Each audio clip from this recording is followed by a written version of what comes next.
Le groupe Carlyle. Le groupe Carlyle est une énorme firme privée de capitaux d'investissement.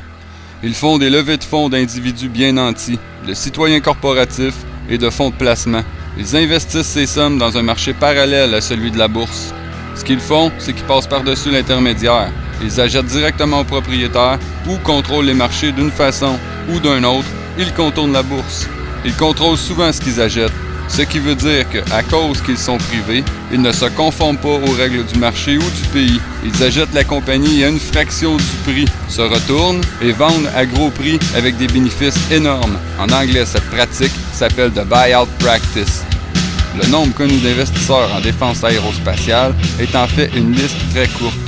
Et c'est bien connu qu'au haut de la liste trône le groupe Carlyle, situé à Washington, D.C., et considéré comme le bailleur de fonds de la défense aérospatiale depuis déjà plusieurs années. Carlyle engage des politiciens puissants comme George Herbert Walker Bush, James Baker III, des experts en défense comme Frank Carlucci et Frank Finelli. Ils engagent aussi des hommes d'affaires provenant de la majorité de l'Ivy League et de partout à travers le monde comme les démarrais de Power Corporation. Typiquement américain, la convergence de la défense, des grosses entreprises et de la politique et la combinaison des trois est quelque chose que plusieurs présidents américains ont dénoncé, en particulier Dwight Eisenhower, qui, à son discours d'adieu, a mis en garde le peuple contre le complexe industrio-militaire. Il voulait faire comprendre qu'un groupe a bâti une méga-entreprise comprenant la défense militaire comme pierre angulaire pour influencer les politiques de guerre. Rien ne représente mieux le complexe industrio-militaire que le groupe Carlyle. Tout est rassemblé sous un même toit. Carlucci, directement du Pentagone, nommé secrétaire de la Défense, prend sa retraite après Reagan et commence à travailler pour Carlyle. C'est une nouvelle direction que prend le groupe Carlyle. C'est la fin de la guerre froide. Tout ce qui est propriété de la défense dévalue. Personne n'est mieux placé que Carlucci pour le savoir. Le groupe Carlyle venait de faire un 180 degrés dans une autre direction. Même pas 2 ans après la guerre du Golfe a commencé. Tout le monde sait que la guerre est très profitable à la défense américaine. Quand la guerre a commencé, tous les achats faits à bas prix par Carlyle ont explosé. Ils ont fait des profits records. Carlucci, sous Reagan, a fait passer des politiques qui, une fois rendus au privé, lui rendaient la vie plus facile. Depuis ce temps, Carlyle emploie des politiciens qui sont au fait des pratiques pour mieux contourner le système, que ce soit George Herbert Walker Bush, James Baker III, Richard Parman, Arthur Levitt, William Kennard, John Mayer, Carl Otto Paul, Ebenhard Kernen, Fidel Ramos, Asian Hood, Tai Jung Park, Desmarais. Ces hommes influencent, prédisent et contrôlent la politique et le marché pour mieux contrôler leurs propres finances. James Baker et Colin Powell travaillaient dans l'administration républicaine. Les démocrates prennent le pouvoir, les républicains comme Baker et Powell vont travailler comme consultants pour la firme de Carlyle. Une fois que les républicains reprennent le pouvoir, oups, c'est drôle, ils retournent à la Maison-Blanche. Méchant conflit d'intérêts.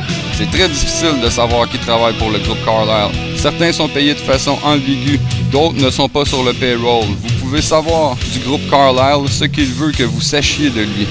Si vous allez sur le site du groupe Carlyle, vous n'y verrez jamais le nom de George Herbert Walker Bush. Pourtant, c'est le leveur de fonds principal. Israël et l'Arabie Saoudite l'adorent. Et que ce soit au Moyen-Orient ou en Corée du Sud, il fait beaucoup plus que juste donner des conférences. C'est un des plus grands conflits d'intérêts de l'histoire. Papa travaille à tout acheter, Junior, lui, s'amuse à tout dévaluer. C'est dégueulasse. En 1997, le groupe Carlyle a acheté United Defense, le plus gros fournisseur d'armes de défense. Tout à coup, au Congrès, on légifère sur l'autorisation du budget de la défense. Du jamais vu, 400 millions. Pourtant, avant le 11 septembre, où était tout cet argent-là? Chaque Américain serait millionnaire. Pensez-y 2 petites secondes, il en resterait en plus de ça. Une drôle de coïncidence aussi, le 11 septembre, tout l'état-major du groupe Carlyle était réuni. Rubenstein, Baker, Carlucci, etc. avec Shafiq Ben Laden, le représentant de la famille Ben Laden. Ouais, à Washington, dans un hôtel, pour regarder ce qui allait se produire. Quelles sont les chances pour que tous ceux qui sont touchés directement, d'une manière ou d'une autre, soient réunis à ce moment précis? Une autre coïncidence, les Ben Laden avaient des liens économiques avec le groupe Carlyle. 590 millions ont été investis dans Citigroup par les Saoudiens, par l'entremise du groupe Carlyle. Ça doit être ça, payer une protection. Ça nous touche de plus près que vous pensez. Beaucoup plus près. Paul Desmarais siège au comité consultatif du groupe Carlyle. Paul Desmarais et Power Corporation du Canada possèdent 15% du groupe Bruxelles Lambert, qui possède 25% des industries allemandes de médias Bertelsmann. Ah oui, le groupe Lambert possède aussi 3,7% de Total, l'industrie pétrolière française. En 1974, Desmarais a nommé Paul Martin comme président d'une subdivision de Power Corporation, la Canada Steamship Line Inc. En 1981, Desmarais a vendu la Canada Steamship Line à Lawrence Patty puis Paul Martin, qui allait par un drôle de hasard devenir premier ministre du Canada. Desmarais est un opposant vicieux à l'indépendance du Québec.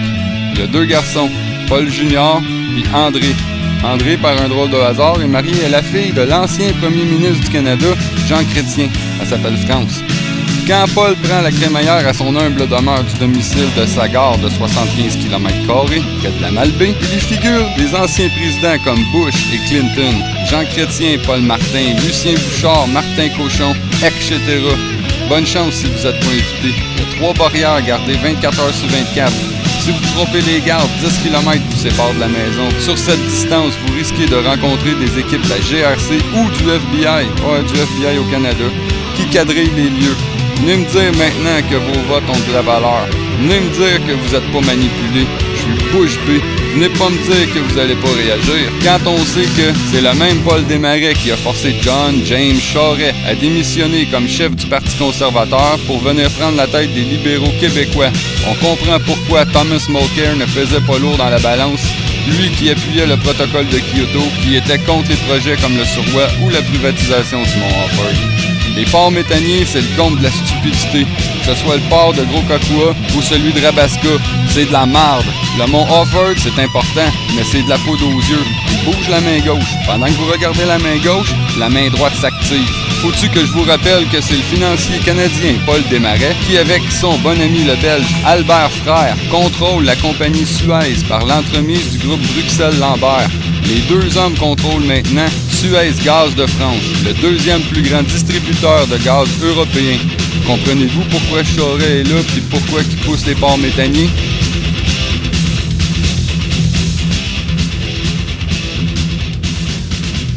Power Corporation, qui veut dire l'entreprise du pouvoir, a des liens directs avec l'ONU et avec la guerre en Irak. C'est pourquoi que le Canada est en Afghanistan. Au Canada, au Canada, au Canada, qu'est-ce que je fais là? Au Canada, au Canada, au Canada, sortez-moi de là! La seule façon d'échapper à cet enfer, c'est de partir dans le sud de l'hiver, ou de s'enrouler un gros calvaire. Question de décoller de cette terre. Au Canada, au Canada, au Canada.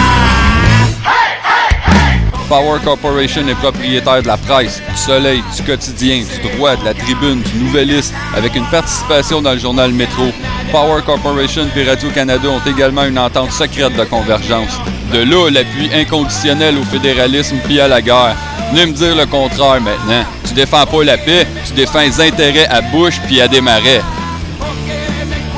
Les augmentations d'Hydro-Québec, le moteur roux qui reste sur les tablettes. Desmarais vise la privatisation de l'Hydro-Québec. C'est comme la privatisation de la santé. Après les assurances-vie, c'est étendu à l'assurance santé. Tout est pensé, réveillé.